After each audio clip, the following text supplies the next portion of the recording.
live from WTVO Rockford and your home team. Eyewitness News at 5 starts now. A memorial honoring veterans in Rockford is heavily damaged in a crash. Now some are calling on the city and county to take action. Plus, Rockford police released new information about a standoff from last week. The incident started with a stabbing. And the man who's credited with saving students' lives is honored. We take a look at Mark Dallas Way in Dixon. Good evening, I'm Mimi Murphy. And I'm Eric Wilson.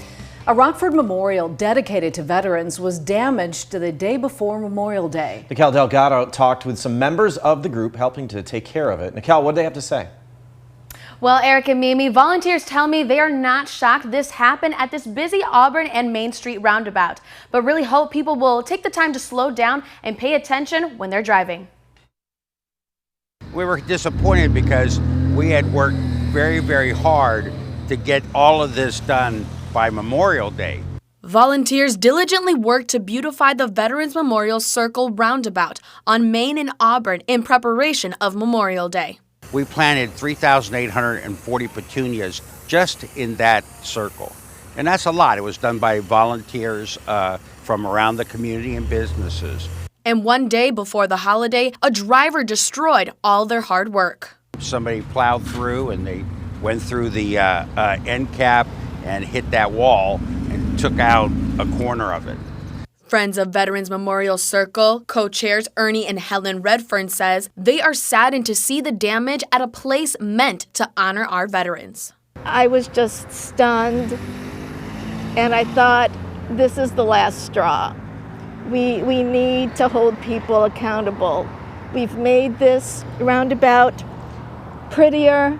We have to do everything we can to make it safer.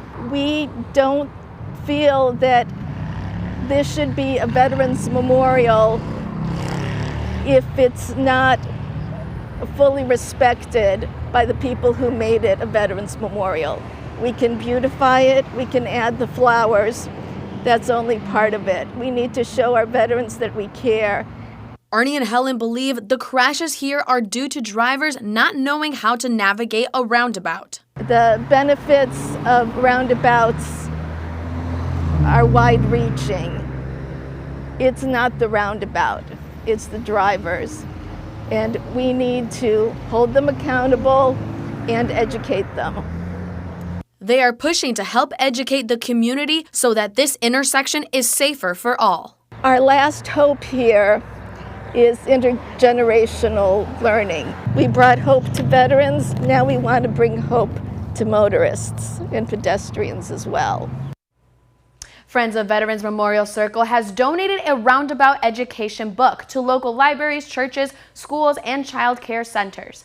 The city is assessing the damage. No word yet on how much it will cost or how long. Eric? Thanks, Nicole. We have an update to last week's standoff Friday in Rockford. Rockford police say a stabbing started it all. Around 3:30, officers were called to Signature Inc. on Charles Street for a stabbing. Police say a customer stabbed the victim after a fight. Both people left the store. Officers say the 29-year-old man who was stabbed barricaded himself inside a home on 4th Avenue. He came out of the house after a brief standoff. He was taken to the hospital for non-life-threatening injuries. No word on the suspect. If you know anything about this incident, call the Rockford Police Department or Rockford Area Crime Stoppers. We also know more on a crash that left 2 people, including a child, seriously injured. Saturday evening, first responders were called to West State Street, just east of Pierpont Avenue, to reports of a car versus pedestrian crash. When officers arrived, they found a woman and child who were both hit crossing the street. They were taken to the hospital with serious injuries. The driver of the vehicle remained on scene. No word on if they'll face charges. 2 men are arrested on weapons charges. Last Thursday, officers were called to Alpine Road near Broadway for multiple people trespassing and having weapons. When police arrived, they found 2 loaded handguns in plain sight inside a vehicle. 22-year-old Margarito Castro and 23-year-old Elijah Reynolds were both arrested and charged with unlawful use of a weapon. They were taken to the Winnebago County Jail and have both since bonded out. A Sunrise fire call sends first responders to a Rockford neighborhood. That fire report came in around 5:30 for a house on fire on Summit Street, just north of East State. Firefighters found smoke coming from the second floor. Crews quickly put the fire out in the room where it started. Damage is estimated at $20,000. The fire department didn't release a possible cause. A new honor becomes official for the police officer who stopped the 2018 Dixon High School shooting. Anyone driving along Lincoln Statue Drive outside the school will now see the sign for Mark Dallas Way. A dedication ceremony wrapped up about an hour ago. Our Tom Lewis is there. And Tom, the school district says this is really a way for students and the staff to publicly say thank you. That's exactly right, Mimi. There was so much gratitude at this ceremony this afternoon here at Dixon High School, a lot of emotion. The road behind me is the road where buses pull up, where parents park to pick up their kids from Dixon High School. It will now be known as Mark Dallas Way. Back in 2018, May the 16th, a student by the name of Matthew Milby Jr. came to school armed with a semi-automatic gun and was opening fire. Now, we spoke with Officer Mark Dallas, the hero in this story. We asked him what happened as that shooter opened fire near a gymnasium, a gym that was packed with students. 182 kids in the gymnasium for graduation ceremony practice, and the shooter ran out. He cleared his gun from a jam and he started shooting at me, so my case law went out of my head and I returned fire. And took him down? Yes. Now, Milby Jr. was shot twice in the shoulder. He survived. No students were shot or injured in any way. He is a true hero. That is according to the Dixon residents.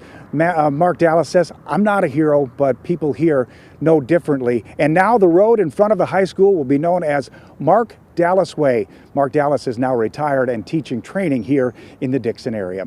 Live in Dixon, Tom Lewis. Mimi, back to you. Nice tribute. All right, thanks, Tom. A pepper spray incident impacts several people outside of Six Flags Great America last night. Gurnee police say someone released the spray shortly before the theme park closed at 8. 4 people were injured, 2 were taken to the hospital. It's not clear what happened before the pepper spray was used. Witnesses say there may have been a fight. Several people were arrested. Police are investigating. Gas prices in Rockford increased slightly over the past week. You'll now pay about a penny more than you did a few days ago, but nearly 4 cents less than last month. The average price of gas is $3.74 a gallon. According to Gas Buddy, the cheapest station is $3.44. The most expensive is selling at $3.99. The national average rose almost 3 cents over the past week. Experts blame some minor refinery issues and low gas supply for a recent uptick. Analysts don't think the trend will last much longer. Congress kicks off debate today on the debt limit deal between President Joe Biden and House Speaker Kevin McCarthy. The bill would suspend the nation's debt limit through 2025 to avoid a federal default while cutting government spending. Washington correspondent Jesse Tenor shows us where lawmakers are with their discussions. This deal fails. Members of the House Freedom Caucus, including Pennsylvania Congressman Scott Perry, are sending a clear message to their GOP colleagues. Not one Republican should vote for this deal. It is a bad deal. Texas Congressman Chip Roy and Colorado Congresswoman Lauren Boebert argue the compromise between House Speaker Kevin McCarthy and President Joe Biden does not cut future government spending enough. This is an unlimited debt increase, allowing him to spend as much money as he wants through the end of his term. Over time, the White House estimates the deal would reduce government spending by at least $1 trillion, while still fully funding medical care for veterans. It would also claw back unspent COVID relief money and rescind some IRS funding. I am overtly concerned about meeting the needs of disadvantaged people. Democrats, like Illinois Congressman Danny Davis, oppose changes to work requirements for some government aid recipients. This deal does temporarily phase in higher age limits for food stamps. But overall, the Biden administration feels good about the legislation. This was no easy task to get here, but what was on the line for the American people was real. That was Jesse Tenur reporting. Now, your first warned weather forecast from Chief Meteorologist Candace King. It has been a hot one this afternoon. Temperatures today made it into the upper 80s, low 90s. Rockford, we officially made it up to 91 degrees. Our first 90-degree day so far this year, not our last. And we've got several more potential 90-degree days coming up this week. We are currently at 87 in Rockford, 88 in Freeport. You are still at 90 in Savannah, 88 in Rochelle and Dixon. And now that we're starting to see a little more sunshine from some of the cloud cover, wouldn't be surprised if those temperatures go up maybe within the next hour. 85 for our weather watcher Terry here in Genoa this last hour. Relative humidity sits at 35%. No rainfall today. We have been very dry. And outside of the heat expected this week, the one thing we really need is the rain, and we don't get a whole lot of it. Southeasterly wind at about 6 miles per hour. We've got a little more cloud cover down there in northern DeKalb County. 90 still at this hour for our weather watcher Sandy in the Kirkland-Fairdale area. She says it's dry down there for a lot of the farmers. 36% relative humidity as well. Not only is our ground dry, but our air mass temperature is dry too, which has been helpful with keeping that heat index, or at least that high humidity, at bay. Now with that heat and kind of this stagnant pattern we are in, air quality, that is becoming an issue once again. So McHenry County and eastward southern Wisconsin, air quality alert. You've got smoke and ozone. That'll be the primary concerns here for the rest of this evening. Actually, I would not be surprised if that is standing throughout the week, just with how hot our temperatures are expected to get.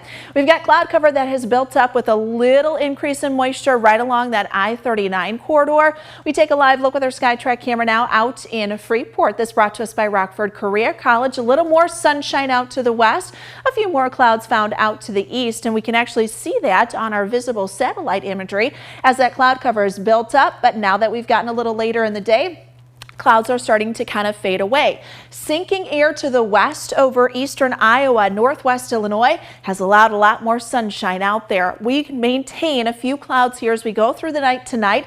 Temperatures tonight will drop down into the lower 60s, so a little warmer than where we've been here these last couple of nights, just as we start to keep that warmth in play. Now tomorrow morning we see sunshine. I think we get some cloud cover that builds up a little faster tomorrow than what we did for today. You've got a few showers that'll form along a lake breeze during the early afternoon. Some of that could progress westward, so we'll hold on to an isolated shower thunderstorm chance. But notice the coverage with this. This is not a lot. We have a slightly better chance of seeing some precipitation by tomorrow afternoon versus what we had out there today, just as the dew point temperature goes up a little bit, but not excessively for the afternoon. We'll maintain that going into tomorrow evening. Once the sun sets, that'll fade away. We clear things out again for tomorrow night, and then we could see an isolated shower to develop as we head in towards Thursday afternoon. Same thing for Friday, but we keep that warmth going into the weekend. So 90 degrees for tomorrow, 89 on Thursday, 91 Friday, Saturday, upper 80s for the weekend. Backdoor cold front comes in early next week, may drop our temperatures, but the pattern still looks to maintain mostly dry conditions. Now sports with sports director Scott Leber. We all love a great comeback story. The south side of Chicago is witnessing one of the best in the return of Liam Hendricks. What an emotional scene it was at Guaranteed Rate Field last night when Hendricks took the mound for the first time this season after battling cancer. He was brought on by the White Sox in the 8th inning to face the Angels. And the fans gave him a standing ovation. His teammates did likewise, and so did the Angels. There were chants of Liam echoing through the stadium. He pitched 1 inning, he gave up 3 hits and 2 runs, but that moment will go down as a major victory for Hendricks and the Sox. First off, I want to thank everyone who stood up and clapped and did all that. It definitely meant a lot both times when I was walking out to the bullpen and coming into the game. It was humbling going out there and walking out there and seeing the amount of people wearing my shirts, the amount of people having signs or flags or anything like that, the amount of people that were chanting. The Sox will host the Angels again tonight. Kyle Hendricks continues to make his own comeback tonight for the Cubs. He's going to make his second start against the Rays. His first outing last week wasn't so hot. Cubs hitters will be facing Shane McClanahan tonight. He is the early leader for the AL Cy Young Award with an 8-0 record and an ERA under 2. And now there are two NBA teams still in the running for the NBA championship, the Nuggets and the Heat. The Nuggets punched their ticket days ago. The Heat just got theirs last night. They showed their depth and grit again by winning in Game 7 in Boston. The Heat now become the second number 8 seed ever to reach the NBA Finals. They knocked off the Bulls to survive the play-in series. They took out the Bucks, the Knicks, and now Boston. I'm just confident. I know the work that we all put into it, so I know what we're capable of. But nobody's satisfied. We haven't done anything. We don't play just to win the Eastern Conference. We play to win the whole thing. Good chance to put it up. You'll be able to watch the NBA Finals on WTVO. Again, Game 1 will be Thursday night at 7:30. The Ice Hogs have another player under contract for next season. They re-signed defenseman Andrew Parrott for one more year. Parrott spent most of last season with the Indy Fuel. He played in 13 games with the Ice Hogs. He had 1 goal and 1 assist. Parrott's father, Nathan, is a former NHL and AHL player. Our first Warren Interactive Radar brought to us by Rockford Auto Glass and More. Pretty quiet here for tonight. Still a warm and hot evening as temperatures sit in the mid and upper 80s. Those numbers will be slow to drop tonight down to about 61 degrees. We're up to 90 for tomorrow. Could see an isolated shower thunderstorm going into tomorrow afternoon. In fact, I think tomorrow and Thursday we've got a slightly better chance than what we had out there today. Or 90s through the end of the week, back into the low 80s early next week. All right, thanks, Candace. And thank you for spending some time with us. Stay safe.